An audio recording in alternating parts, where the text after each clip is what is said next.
Hi everyone, I would like to welcome you all. So दोस्तों, इस video में हम लोग बात करने वाले हैं कोटक महिंद्रा बैंक लिमिटेड के बारे में। दोस्तों, जैसा कि आप लोग मेरी स्क्रीन पर देख सकते हो, ये एक लार्ज कैप स्टॉक है और लेस रिस्की स्टॉक है। इसी के साथ में अगर हम लोग यहाँ पर इसकी इन्वेस्टमेंट चेकलिस्ट पर नज़र डालेंगे तो फिर आप लोग नोटिस करो कि इसका जो भी करंट प्राइस है वो इसकी इंट्रिंसिक वैल्यू से ज़्यादा है, तो फिर ये जो पैरामीटर है अपने अगेंस्ट में जाता है। बट इस स्टॉक की जो रिटर्न ऑन इक्विटी है वो बैंक एफडी रेट से बेटर है। और इसी के साथ में स्टॉक में एक जो पैरामीटर है जो अपने अगेंस्ट में जाता है वो ये है कि इस स्टॉक के डिविडेंड रिटर्न्स अच्छे नहीं हैं। अब बात आती है यहाँ पर एंट्री पॉइंट की, तो फिर ये स्टॉक अभी तक ओवर जोन में नहीं है, so it's good time to consider this stock. और इस स्टॉक में कोई रेड फ्लैग भी नहीं है। अगर हम लोग यहाँ पर स्क्रॉल करके आगे नीचे देखेंगे तो फिर इस स्टॉक को जितने भी एनालिस्ट कवर करते हैं उसमें से 59% एनालिस्ट यहाँ पर बाइंग रिकमेंडेशन देते हैं। दोस्तों, अब हम लोग अगर कोटक महिंद्रा बैंक में प्राइस परफॉर्मेंस की बात करेंगे तो फिर आप लोग यहाँ पर नोटिस करोगे कि इस स्टॉक की जो प्राइस परफॉर्मेंस की जो हिस्ट्री है पिछले 3 साल की वो ज़्यादा खास नहीं है। पिछले एक वीक में ज़रूर ये अराउंड 3.7% अप है, बट पिछले एक महीने में ये ऑलमोस्ट फ्लैट है। पिछले 3 महीने में भी इसने कुछ ज़्यादा अच्छे रिटर्न्स नहीं दिए, अराउंड 5%, 5.5% के आसपास दिए हैं, और यील्ड टू डेट में भी इसने 6% के आसपास दिए हैं। और पिछले एक साल में तो ये ऑलमोस्ट 11% डाउन है। पिछले 3 साल में भी इसने सिर्फ और सिर्फ 17.5% के रिटर्न्स दिए हैं, जो कि मैं ज़्यादा अच्छे नहीं मानूंगा। अब बात आती है यहाँ पे वॉल्यूम एनालिसिस की। सो दोस्तों, अगर आप लोग इसमें वॉल्यूम एनालिसिस देखोगे, इसकी अगर आप डिलीवरेबल क्वांटिटी देखोगे तो दी बेस्ट है। इसका जो लास्ट ट्रेडिंग सेशन है यहाँ पर 59% की डिलीवरी उठाई गई है।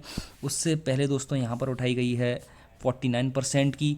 1 वीक का एवरेज 56% का है, और दोस्तों 1 मंथ एवरेज भी यहाँ पर 54.69% का है, जिसको कि मैं एक्सीलेंट मानूंगा। ठीक है, अब बात आती है यहाँ पर इसके फाइनेंशियल्स की। सो दोस्तों, अगर हम लोग यहाँ पर आकर इसके फाइनेंशियल्स देखेंगे तो फिर आप लोग यहाँ पर नोटिस करो कि इसके रेवेन्यूज़ में ना हम लोगों को कंसिस्टेंसी के साथ में ईयर ऑन ईयर ग्रोथ नज़र आती है। अब बात आती है इसके नेट प्रॉफिट की। इसके नेट प्रॉफिट में भी दोस्तों हम लोगों को कंसिस्टेंसी के साथ में ईयर ऑन ईयर पिछले 5 साल में ग्रोथ नज़र आ रही है। ठीक है, यही। अब अगर हम लोग इसके आरओई पर नज़र डालेंगे आकर के, तो दोस्तों इसके आरओई भी 12.5% है, जो कि ऑलमोस्ट कांस्टेंट है। ठीक है, अगर हम लोग देखेंगे पिछले 5 साल में तो इसके जो आरओई हैं वो ऑलमोस्ट कांस्टेंट ही हैं। सो इसमें मुझे कोई अभी इसमें ऐसा कोई इसमें इशू नहीं है। अब इसमें हम लोग आकर देखेंगे इसके शेयर होल्डिंग पैटर्न को।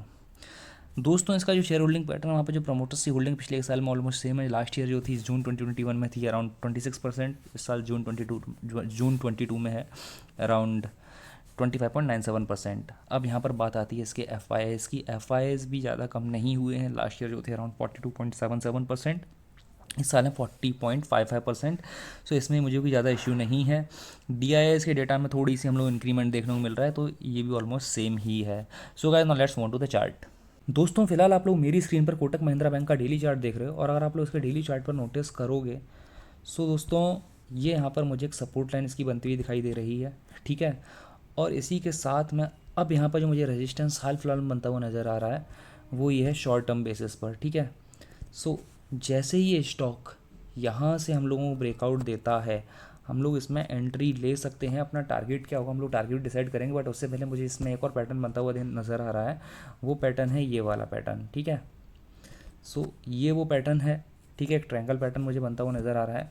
सो अब इसमें टारगेट क्या रखेंगे हम लोग? इसमें टारगेट रखेंगे अराउंड 15 से 16% का इसमें टारगेट रहेगा। और इसमें चाहिए तो फिर हम लोग इसमें 17-18% का भी रख सकते हैं, बट मैं 16% का यहाँ पर टारगेट मानूंगा। स्टॉप लॉस कहाँ पे बोलूँगा? स्टॉप लॉस में बोलूँगा somewhere around hair. Stop loss हम लोग ये जो इसका स्विंग लो यहाँ पर जिसने भी डबल बॉटम बनाया है, हम लोग यहाँ कहीं पर अपना स्टॉप लॉस ले सकते हैं 1:2 के हिसाब से। या फिर भाई जिनका रिस्क एपेटाइट ज़्यादा है वो लोग अपना स्टॉप लॉस कहाँ पे लेंगे? मान लो स्टॉक यहाँ पे जाता है, यहाँ पे थोड़ा सा कंसोलिडेशन करता है, तो वो लोग इस वाली लाइन के नीचे अपना स्टॉप लॉस ले सकते हैं। इस वाली लाइन के नीचे यहाँ कहीं पर अपना स्टॉप लॉस ले सकते हैं। बट अगर माइनर पुल बैक भी आया और स्टॉप लॉस हंटिंग के लिए थोड़ा सा भी पुल बैक लिया तो फिर स्टॉप लॉस गया, then you decide accordingly. Okay, so जैसे जैसे अपना स्टॉक आगे जाता जाएगा हम लोग यहाँ पर अपने स्टॉप लॉस को भी ट्रेल करते जाएंगे। ठीक है, जो कि मैं हर वीडियो में बोलता हूँ अपने, कि जैसे जैसे अपना प्राइस आगे जाता जाएगा हम लोग अपने ट्रेलिंग स्टॉप लॉस को भी आगे की तरफ बढ़ाते जाएंगे। अब अगर हम लोग इस सेम स्टॉक को मंथली चार्ट पर जाकर के देखते हैं, सो मंथली चार्ट पर यहाँ पर क्या दिख रहा है? मंथली चार्ट पर मुझे एक ही चीज़ नज़र आ रही है यहाँ पे, कि ये स्टॉक अभी भी कंसोलिडेशन जोन में चल रहा है। ठीक है, ये स्टॉक पिछले 2 साल से अप्रॉक्सीमेटली 3 साल भी होने आ जाएंगे, ये स्टॉक इतने लंबे टाइम से यहाँ पर एक कंसोलिडेशन जोन में चल रहा है। अगर हम लोग यहाँ पर जाकर देखेंगे तो फिर ये जो कैंडल है ये कब की है, अराउंड नवंबर 2020 की है। सो 2 साल ही है, तीसरा साल स्टार्ट होगा।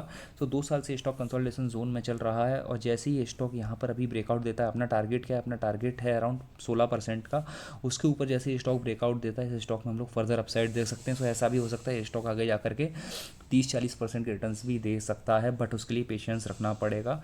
ओवरनाइट तो शेयर स्टॉक मार्केट में कोई भी यहाँ पे रिच नहीं बनता है, पेशेंस के साथ में ही लोग यहाँ पर ग्रो करते हैं। So guys, this is my analysis in Kotak Mahindra Bank. Meanwhile, what do you think? Please drop your suggestions in comment box and the profitable sessions ahead. See you in my next video. Take care.